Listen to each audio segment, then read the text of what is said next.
Hello, ladies and gentlemen. It's a chess show on Pod TV. My name is Sasha Star, and today we have not one but two professors. Uh, Ken Regan, welcome to Yep. the show. Thank you for having me on. Yeah, Yeah, my home. excellent. And we have uh, Dan. Dan, of course, Dan Fleetwood. Welcome to the show, Dan. At Vanderbilt. Yeah. Hi, Sasha. Hi, Ken. It's good to be back after several weeks of travels and end of semester final exams and stuff. Okay. Anyway, we are all together here today. And there are so many things to look at. And Ken, what's your preference?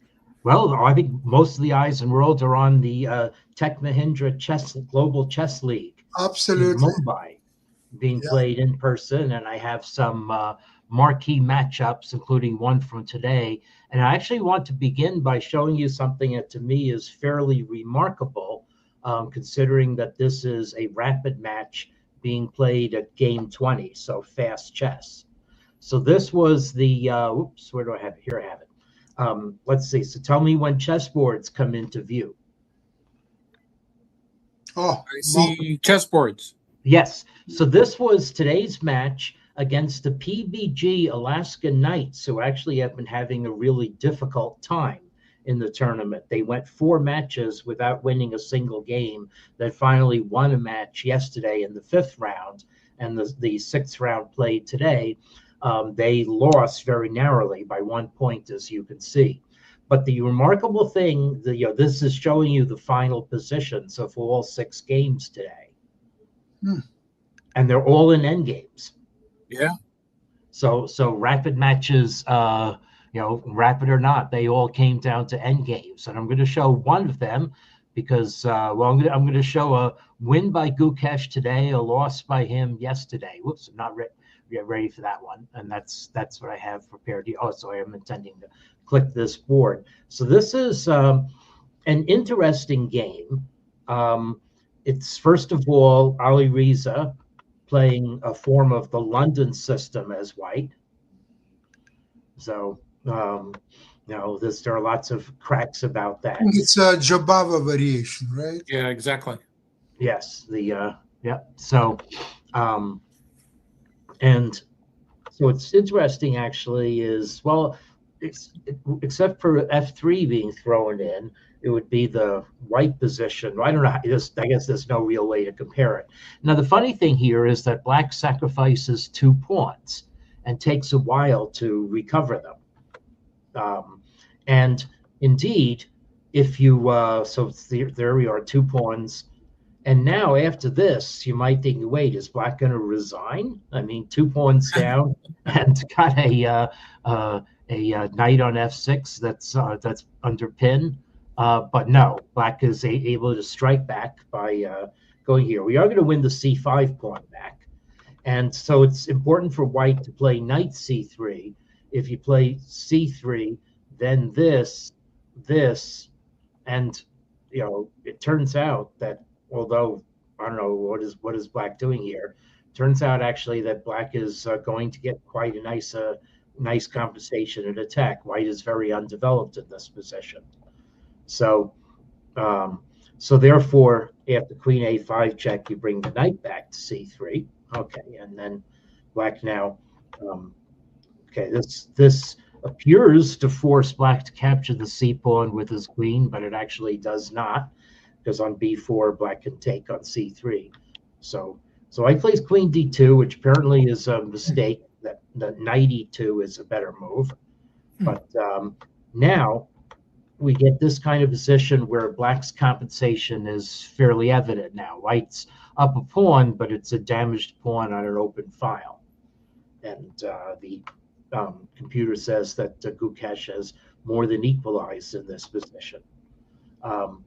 And the rest of the game is cut and thrust. Again, this is rapid with no increment. So it's you get 20 minutes for the game. And so this type of position really isn't necessarily going to end in a draw. Obviously, black is not going to capture on d3 yet, because that would solve white's pawn structure. Black still has tempi able to get pressure against white's position, and the latent threat here is to move the king out of the way, bring the other rook to c6, and then you will be able to win your pawn back. Actually threatening to win the pawn back right now with capture on d3, and white counterattacks. So white's one ability here is to use the king in the center and try to get play in the center of the board. Okay, so black does not capture on e5. Black could. The computer thinks that just capturing on e5 is the best move here, and leave it up to white to declare how you're going to get play. White will play knight f2, and black can win back the pawn, and then we play chess. But anyway, black decided to cash in right away. Now black's threatening to come through the center, but white can ignore it. This is where it said this game is some nice cut and thrust aspect. Wow. So yeah, it's not mate. White's king is leading an attack, and white actually has a passed e pawn now. It's going to show that in a little way, because black's f pawn will fall. Well, black is going to win other things, and latent here is that black might have two passed pawns on the queen side. Here we go. Okay, so now he has the e pawn, and it is right around this point that Firouzja made a fateful decision, and he really wasn't super short on time. Okay, so all right, he's attacking, and he decided to sacrifice the exchange here. He doesn't have to. He can play king d4. Maybe he miscalculated some of the tactics that result from this, because this looks strange. And of course, what's going to happen is black's going to win white's knight on f6. So black may have thought, Firouzja may have thought that this was winning for black, but white has a fantastic resource that is more like playing checkers than playing chess. White can play rook d2 in this position. Oh my goodness, that is wild. Forking the rook and the knight. That is awesome. So if rook takes f6, well, then white can actually take on c3 with the king. So then after this, now there isn't a threat against white's knight on f6, and the computer actually thinks white has a slight edge in this position. Oh, it's really just a draw. Well, it's tactical. Very nice. So I rather think that Firouzja did not see this continuation. And so anything else, king e6, that does lose material. So you therefore sacrifice. So the sacrifice is not bad, because white has a pawn, and the e4 pawn and knight on d5 combination will be latently very strong. But Firouzja does have to beware that black does have an outside h pawn. Okay, so white will win the b6 pawn. So now we've got this kind of pure position, and well, it's 8 pieces on the board. We've made 7-piece tables, but not 8-piece tables. Probably one could tabulate this position and see whether white has enough counterplay to draw, but in any event, the latent fact on the ground is that Firouzja is shorter on time. And so, who knows? Why is king d4 a mistake? King d6 probably sets up perpetual checks. The other thing is that white's king should be going after the h pawn. It's the easiest way to assure a draw. So in fact, king f5 is my vote for the best move in this position. And then the computer really does see this as completely a draw. White's knight is anchored on d5, so white's king can afford to wander. Worse is worse, you lose the e pawn. But anyway, so now black pass pawns must be pushed, says the computer anyway. Now white is going to have one more chance to get the king after the pawn. So now Gukesh decided to try. Now it turns out king c6, even though it looks like sticking the king into a fork. Again, this is in rapid chess. This sort of thing is hard to it's maybe hard to evaluate, because you're thinking you're walking into this, okay, and then this, okay, but black simply attacks true. white's rook. Right. And well, there's not there. You might think, okay, is there a perpetual check here? What if I go back here? No, now you can go here, and you staved off the attack, and your pawn is running. So again, there are lots of interesting byplays in this position, but obviously king a6 looks like the safer move, and this was white's last chance, I think, to go for the king going after the pawn. Oh, but maybe I'm wrong. Maybe I've analyzed this wrong. Wait, king f4, no, h3, no, it's not. Okay, that was my impression when I was playing over the game. So the question now is, where does white actually lose this position? And turns out king d6 and e5 is, but you're down to 23 seconds left.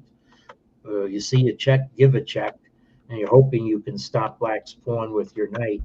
But roundabout here now, the game is winning for black, and black finished it off by capturing white's knight. Rook is going to come out with check, and then it's an easy win. So good game by Gukesh there, and maybe a lot more interesting juncture in the game than one can give it credit for, playing at such a fast pace. 10 seconds left and 4 seconds left for the players. Yeah, it looks like, I mean, white's got to get either more of a tactical threat or get the e-pawn up a couple more squares to be able to hold that. Yeah. Well, so that was a win by Gukesh, but here he is playing Hikaru Nakamura. And notice, so this was in a match in round 4. And notice the respective scores. Nakamura 4 from 4, Gukesh 0 from 3 at this point. Wow. Okay. Well, so this game was a classic Gyoko Tabiya type game with an early h6. So maybe Dan, this is this really? I think Nakamura has probably played these positions like a million times. Yes, yeah, that's true. That's. I mean, he's probably one of the, I don't know, half dozen world's experts on these. Along with Carlsen and Caruana. A lot of the top guys know these. Some of these lines are 33 to 35 moves deep. So in some correspondence games, people are like doing novelties on like move 29 or something, which is ridiculous because this is the line that everyone used to play to avoid theory. Yeah, that's right. But Berlin is made it theory. Now, the other thing I wanted to ask you about is look at the top line by Stockfish in this position. White plays c3, preparing a thrust in the center, and g5 responds with an attack on the wing. I mean, that's what Tarrasch said, right? An attack in the center should be met by a thrust on the wing. Oh wait, no, it's the other way. Yeah, it's the other way around. Haha. Yeah, good one. And the thing is, g5 is the kind of move that you usually see in 12-move victories by people like Kieseritzky over counts and bankers who could afford to pay him 10 ducats to play a game of chess. That's exactly right. In the Italian game and in the Berlin, the rook g8 and g5, and that's become all the rage when but to do that before white even castles seems a bit optimistic. Oh yeah, that's right. Well, the main line shows white castling in response to g5, which I see some of these, and in fact, I'm in a correspondence game right now. I'm looking at a move very deeply that to my eye looks like a Duffer's move, actually in a London system, and it's like we're relearning what we thought we knew about chess, and it turns out that some of these are either deep prophylaxis or gaining space that's hard for the engine to see ever going away. So here we are. I don't and both move in Ruy Lopez on the third move after e45, knight f3, knight c6, bishop b5, move g5 right away on the third move. Yeah, it's playable.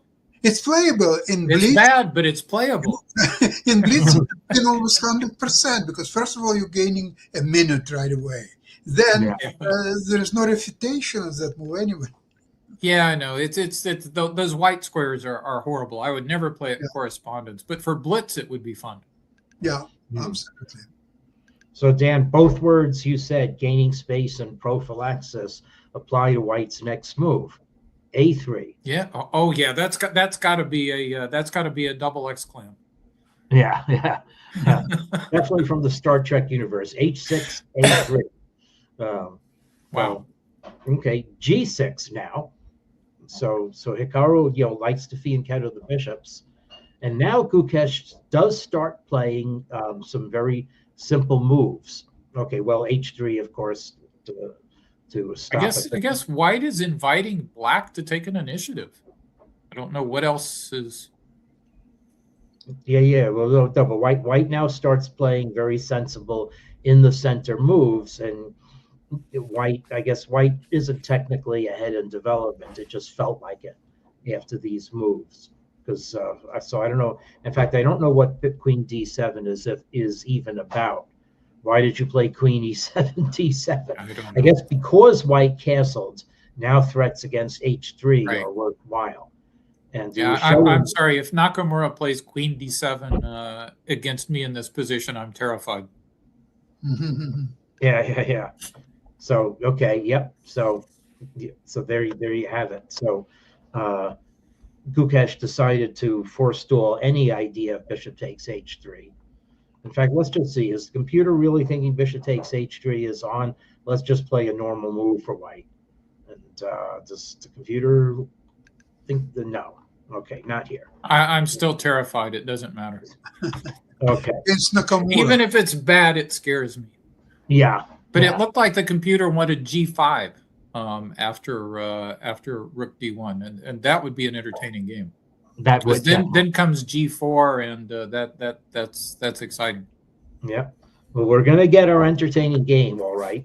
This becomes quite a slugfest. Okay, so now reaction in the center, and White decided to undo Black's pawns right away. White wasn't really set up to put pressure on E5 anyway, so by doubling on the E file, so instead just gets influence in the center the direct way, but of course allowing Black's knight to come in with tempo. So, well, Black still has to take a move to castle, right? Well, not for a while. So White's structure is perfectly sound. Black has a few weak squares, G6, E6. So it's a question of whether White can put any pressure, and White would like to exchange the bishop on G7. That's for sure. And here comes this exchange, exquisitely timed. But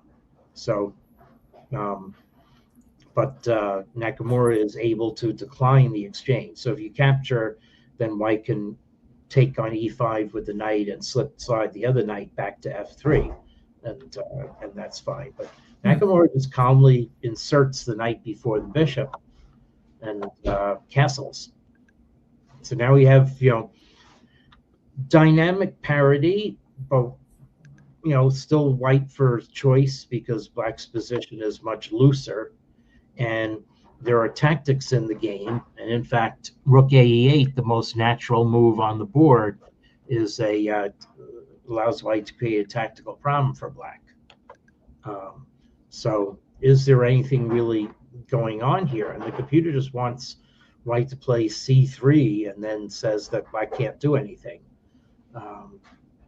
Anyway, White plays H4, looks like a totally natural move too. And now Black can do something. And probably the reason C3 was prophylaxis against things happening by X-ray on the in the center. I don't know. Let's see when.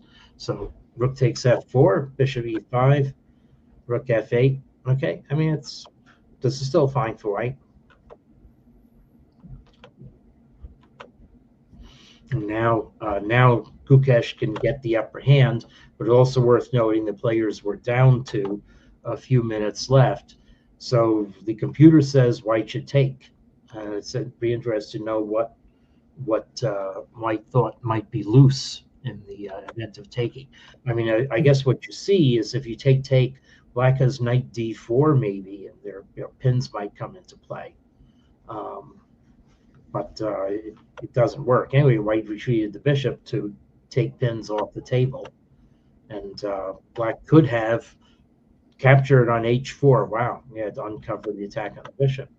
But just simply played to try to solidify. And again, these are all completely natural moves being queried by the computer because this position is indelibly tactical. White can now just capture on h6 with the bishop, but there's a real fog of war effect with all the pins. So White decided to lessen the pin, but then realized something went wrong and moved back. And now, again, logical move, but just allowing White to capture that pawn. And may not have realized it was hanging to the extent it was. But let's attack back.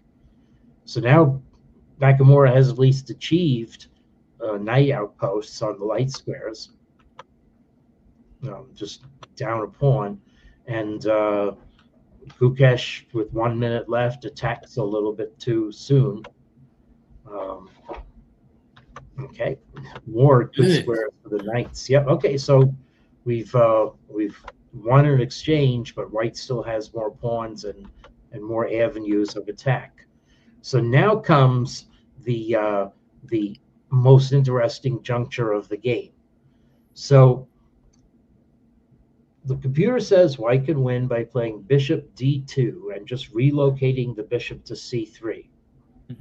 And of course, the computer is right here, but the move that Gukesh plays looks like it's delivering checkmate because knight f6 is coming. How can you defend it? Well, you can capture, and Nakamura down to 10 seconds. I have to say, did he calculate this or did he just luck into it? Suddenly, Black's king is snug as a bug in a rug. Wow. Isn't that something? Yeah. And so Gukesh flails, but all his pieces got chopped. Well, sometimes in time pressure, having an only move is a gift. Yeah, that definitely could be said. So a very spirited game by both players, but continuing the misery of Gukesh on home soil. Wow. So I have one more lively game. This is by Wesley So against Vincent Keimer. And notice it's another case here of player adapting well to the rapid three wins from 3 against junior hopeful who he missed out on the candidates barely. He's missed out on the candidates a couple of times, but still considered one of the great junior hopes. He's still a teenager, I think. So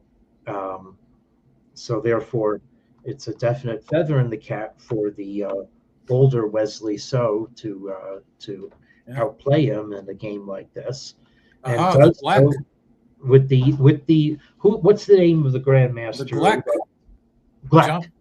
The Gleck. John Edwards famously played this in the 32nd World Championship and got some really nice positions. In the end, he wasn't able to win them via correspondence, but some of those would have been would have been fairly easily won in over the board, I think. So okay. The Gleck is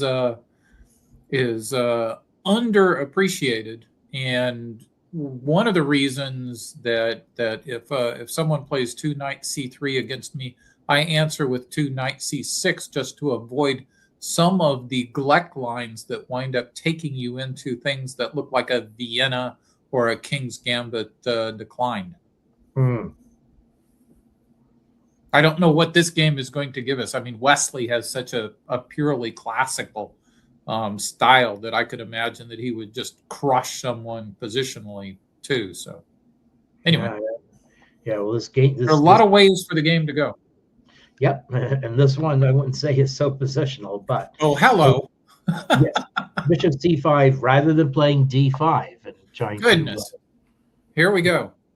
So you know this to be a tactical line by Black? Yeah. Okay. This is going to be fun. Okay. Well, White does take a while to get going. White can't play f4 yet. d3, king h1's got to happen before White is able to really take action.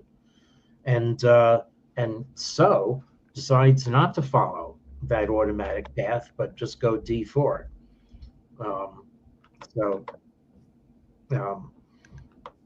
So now, I mean, optically, I think Black is fine here. Got some counterplay pressure. On the other hand, it is true that White has a preponderance of pawns on the king side, and that's going to be, good for something later. b3. So now capture is that way again. Advantage Black, but White has more space in the center. Yeah, he's going to win with the a pawn in the end game. Yeah, let's see if that materializes. Chances are it doesn't, but that would be my thinking, to have that that outside pass pawn in an ending. Okay. Before the ending, the gods have placed the middle game. Well, sadly, that's rightly. I mean, I'm actually quoted in the current American Chess Magazine talking about Capablanca's advice of envisioning endings. I'm the back page subject of the Naroditsky issue. Okay, well, gaining space. That's what Wesley So is on about, and the computer likes what Wesley So has been doing. Keimer decides to restrain White, did not want to face g4, but now White just continues gaining space, and it's going to turn out very nice in about 10 more moves. So now that's a nice move. Yeah, I would have played g4 without thinking. That I wouldn't have even thought of playing rook g5. That's pretty. Yeah, g4. You're right. Yeah, the sort of giving White what White was after. Black's a7 bishop, breathes fire into mostly empty air. It has to be stepped around, but it's not necessarily doing things. He has a flurry of activity, but it's just a McFlurry. McDonald's appreciates that. Yes. White has actually made a perfect square for the rook on g3. Now, sorry, I meant to pause here. So now White is able to blow open the position with the space advantage. And the computer already sees that this is a more than 5 pawn advantage for White. So the computer can calculate this to mate already. Okay, basically. So that's the natural plan to try to keep up. But g7 is exposed. And here we go. Yeah, wow. And it's now very much all falling apart. The knight just shuts up the things and was threatening knight takes f5 and mate on f7. So Black tries to guard that, but loses the bishop, and all of White's pieces. My goodness. Yeah. So massacre. Yes. Wow. Yes, it is. Well, did I mention that I like playing knight c6 against that system, because none of those things happen if you do that. Okay, yeah, it's true. Knight c6, yeah. Yeah. Mm-hmm. And then if something like bishop c4, you can even play a5 on move 3, and that's just a totally different game. What does a5 accomplish here? It just kind of gains space on the queen side, and so I would play f4 with no hesitation. Yeah. Well, okay. Yes, it's a chess game. It's a chess game, yeah. So, we are finding out that a5 is better, like on move 5 than on 3. I might have been joking a little bit there, but a5 comes relatively early in these lines, and Black basically just does a deep prophylaxis. Yeah. Yeah, we've learned from this book that we can push our A, H, G, and B pawns earlier. Yeah. That's right. Well, about this tournament, it's almost ending soon, and I'm watching it every day, and I still don't understand the system, Well, actually, the team select. Mehmet Ismail on Twitter just posted an analysis showing that the complicated scoring with black tiebreak system is really just equivalent to standard scoring with tiebreakers favoring black. So you can dispense with all the complexity. Okay. Calls himself Mehmet Mars 7 on Twitter.